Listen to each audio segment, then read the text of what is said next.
আজকের ভিডিওটা শেয়ার করতে হবে জনস্বার্থে।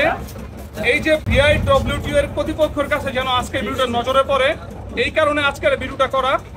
এখন আমি অবস্থান করতেছি একটা নবীগঞ্জ ঘাটের পূর্ব পাশে। এই ঝড় তুফান বৃষ্টি বাদলের মধ্যে এই যে এটা যাত্রী ছাউনি বলা হয়, যাত্রী ছাউনির মধ্যে যাত্রী ছাউনির অবস্থা টিনের এই অবস্থা থাকে। এই বৃষ্টির মধ্যে নয় মুরব্বী কিংবা আমাদের মা বোন যারাই আছে এখানেই তো দাঁড়াবে। যখন টলার আসবে, টলার আসার আগ মুহূর্তে এখানে দাঁড়াতে হবে।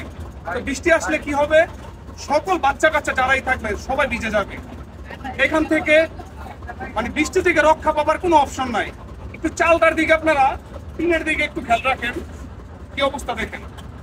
বিআইডব্লিউটিও এর কর্তৃপক্ষ যারা আছেন অবশ্যই এই জেডি দুনো সাইডে একই অবস্থা। এই যে ভাই ব্রাদার বলতেছে, ভাই একটু কি কথা বলবেন? একটু কথা বলেন তো আপনি। জি, আসসালামু আলাইকুম সমস্ত আমাদের বাসী, বিশেষ করে আমাদের নবীগঞ্জ গার্ডের এলাকাবাসী, এখানে যারা আসা যাওয়া করে, আমরা পূর্বপুরুষ থেকে এই ঘাটটা অনেক অবাঞ্ছিত, অনেক কষ্ট করে আসা যাওয়া করি আমরা সবসময়। বিশেষ করে আমাদের মা বোনরা অনেক কষ্ট করে অনেক সময় পড়ে যায়, বাচ্চারা পড়ে যায়।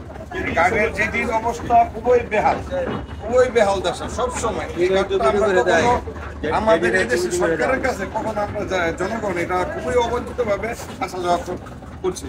বিশেষ করে আপনাদের কাছে অনুরোধ রইল, সরকারের লোকদের কাছে একটু দৃষ্টি দেন আপনারা আমাদের প্রতি, আমাদের এই এলাকার বাসীর প্রতি। ধন্যবাদ। আসসালামু আলাইকুম। আর আজকের মূল কথা হচ্ছে এই যে দেখেন যাত্রী ছাউনির কি অবস্থা। হ্যাঁ, যাত্রী ছাউনির কি অবস্থা। আর এই মুরব্বীরা যারা আছে সবাই বলতেছে জেডির অবস্থা। এই জেডির অবস্থা যদি এরকম হয় তাহলে ময় মুরব্বী কিংবা বাচ্চা কাচ্চা যারাই আছে কিভাবে যাবে।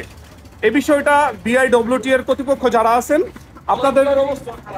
আপনাদের দৃষ্টি আকর্ষণ করছি, আপনারা এইদিকে একটু ফলো রাখবেন ইনশাআল্লাহ।